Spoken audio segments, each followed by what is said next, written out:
Bu semua, khususnya para awak media yang meliput pada kesempatan sore hari ini.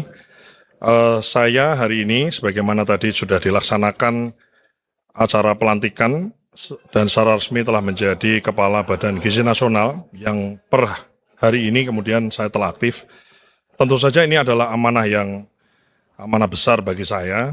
Ini satu amanah besar karena memang program makan bergizi gratis ini adalah program besar, grande, dan satu di antara program prioritas pemerintahan Bapak Prabowo Subianto dan Pak Gibran Rakabuming Raka. Tentu saja saya di momen kesempatan yang baik ini mengucapkan bersyukur dan juga innalillahi wa inna ilaihi raji'un, artinya segala sesuatu berasal dari Allah dan semuanya akan kembali pada Allah. Insya Allah saya akan terus berjuang dan berusaha untuk bekerja sebaik mungkin. Dan selanjutnya saya ingin memberi apresiasi kepada Bu Nani Diang dan juga mendoakan beliau yang saat ini atau kemarin barangkali Pak Media juga tahu bahwa Bu Nani mengundurkan diri karena alasan kesehatan. Jadi kita semua mari kita doakan beliau agar segera prima dan bisa kemudian seger waras seperti biasanya kan gitu. Untuk selanjutnya Bapak dan Ibu semua yang saya hormati, ya, kita atau kami ya mengakui bahwa memang ada hal-hal yang memang harus diperbaiki, bahkan kita sendiri telah menyaksikan bahwa ada terjadi pelanggaran dari sisi tidak transparannya tata kelola, yang pada intinya ada satu persoalan di bidang tata kelola. Ini adalah PR besar yang tentu saja saya sebagai kepala, dibantu oleh 2 wakil kepala dan seluruh jajaran BGN, dan tentu saja didukung oleh semua jajaran kabinet, kementerian dan lembaga yang lain. Saya sebagai kepala akan bekerja keras untuk memperbaiki yang memang harus kita perbaiki. Yang tidak transparan harus kita buat transparan. Mungkin barangkali kalau ada yang masih manual, bagaimana caranya supaya tidak manual atau bisa secara digital ada recordnya. Dan yang sembunyi-sembunyi tidak boleh lagi terjadi dan segalanya harus terang benderang. Ini adalah anggaran besar yang bersumber dari rakyat dan harus diperuntukkan untuk rakyat. Jadi ini adalah program dari rakyat untuk rakyat. Tentu saja setiap tetes rupiah yang dikeluarkan harus betul-betul sesuai dengan tujuan program. Jadi bukan hanya menyediakan makan, tapi menyediakan gizi yang sesuai, yang baik untuk anak-anak kita, ibu-ibu yang hamil, ibu-ibu yang menyusui, dan juga para lansia.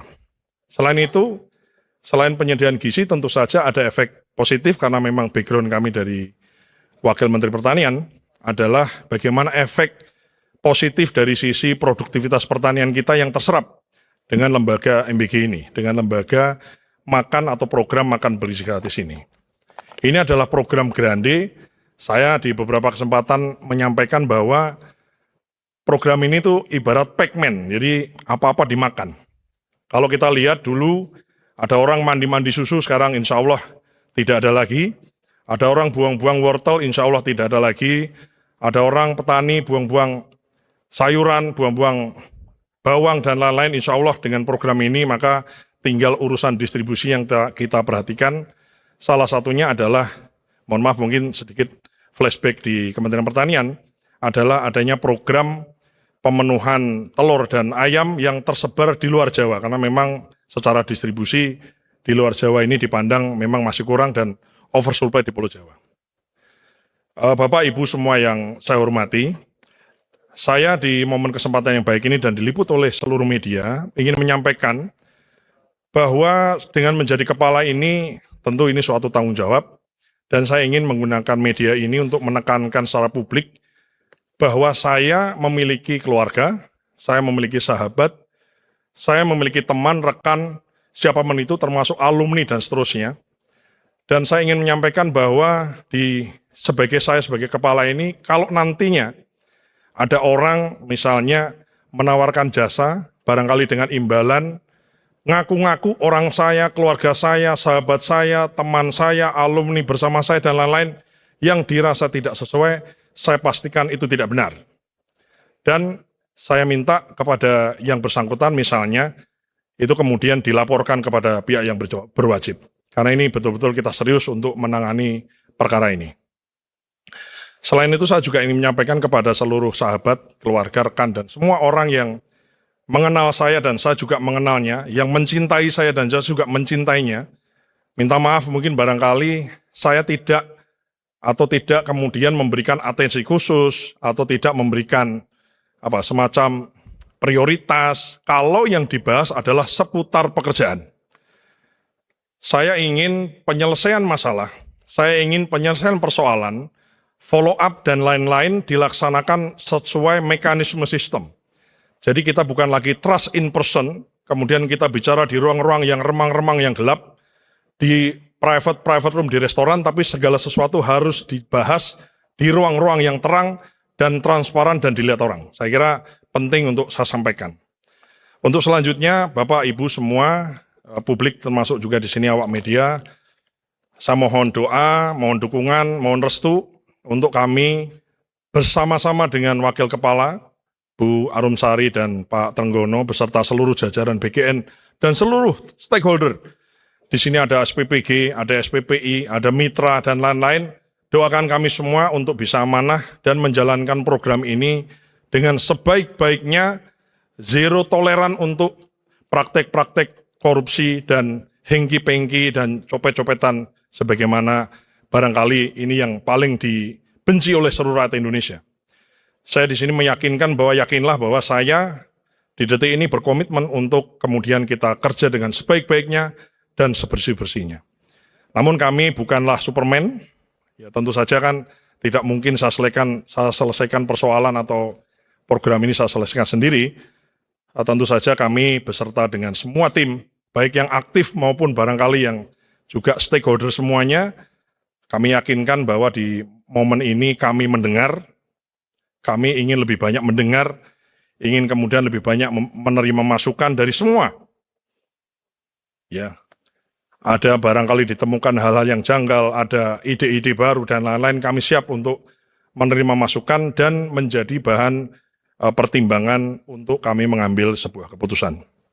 Bapak Ibu semua yang saya hormati, ini adalah tugas berat, anggarannya besar, grande, seluruh Indonesia, dan ini adalah program Bapak Presiden menyangkut demokrasi atau demokratisasi gizi ke seluruh anak kita. Kita harus melihat diri kita bahwa memang masih banyak anak-anak di mana-mana yang membutuhkan sentuhan asupan gizi lebih supaya tumbuh kembang baik otak maupun fisiknya maksimal. Ini adalah program besar, program jangka panjang, dan saya siap untuk kemudian mendengar semua aspirasi untuk kami pertimbangkan dalam kami mengambil keputusan. Saya kira itu yang bisa saya sampaikan. Wassalamualaikum warahmatullahi wabarakatuh. Anggaran BGN kan berkurang dengan keluarga, itu artinya apakah memang Anda tidak akan melibatkan keluarga atau kerabat terdekat? Enggak ada. Saya tidak punya SPPG, saya tidak punya dapur, saya tidak ada keluarga saya yang punya dapur dan punya SPPG. Anggaran BGN kan berkurang Mas dari 268 ke 229. Arahan khusus kan begini ya. Ini kan bukan hanya kemudian kita bikin panitia membagi-bagi makanan, bukan. Tujuannya kan adalah beyond itu, bahwa kita menyediakan gizi yang sesuai. Ingat itu ya, kita menyediakan gizi yang sesuai. Ini namanya makan bergizi gratis. Bukan makan enak gratis atau bukan makan banyak gratis, bukan. Tapi makan bergizi gratis. Nah, tentu saja yang menjadi perhatian adalah bagaimana pemenuhan gizi kepada anak-anak yang memang harus diberi sentuhan gizi. Termasuk juga ibu hamil, ibu menyusui, dan juga lansia. Ya, jadi beyond di situ. Dan efeknya adalah satu, orangnya tambah gizi. Saya mohon maaf mungkin kalau agak panjang dikit, ini ada yang lain juga nih. Ya. Saya adalah orang yang lahir di desa. Ibu saya memelihara ayam di rumah. Dan saya adalah efek dari makan bergizi. Mohon maaf, mungkin kami bukan orang kaya, tapi kami dari kecil biasa makan telur banyak. Karena kami pelihara ayam di rumah. Sehingga memang gizi itu penting. Ya, gizi itu penting. Kadang-kadang orang itu melihat kenyangnya karena memang kemampuannya. Dan di sini adalah program yang begini adalah sentuhan langsung program pemerintah yang langsung orang lapar dikasih makan, orang butuh gizi dikasih gizi, kan gitu. Tidak bisa kemudian hanya dikasih himbauan-himbauan itu. Tentu saja itu saya sendiri, sekali lagi saya anak dari desa yang kemudian ya ibu saya pelihara ayam di pojok-pojok rumah dan saya selalu makan itu sampai mohon maaf sampai bisulan di mana-mana ya, dan saya merasa saya ini anak tumbuh kembang karena telur ya, karena ikan jarang lah ya, karena memang kita di Gerobokan ini kan daerah jauh dari pantai. Itu sih kira-kira. Jadi dan efeknya adalah dengan memberikan gizi, tapi efeknya adalah mengabsorb ekonomi lokal, khususnya peternak, khususnya nelayan, khususnya kemudian petani kita di daerah. Ini adalah program dari rakyat untuk rakyat. Dana APBN yang besar itu kemudian beredar di desa-desa. Dan saya, karena background saya adalah Wakil Menteri Pertanian dan selama 2 tahun ini kemudian berada di Kementerian Pertanian, kami melihat langsung bagaimana efeknya, kami melihat langsung bagaimana manfaatnya kepada ekonomi kita di desa-desa yang dirasakan secara penuh oleh para masyarakat kita, khususnya petani, peternak, dan nelayan di desa. Anggaran bagian kan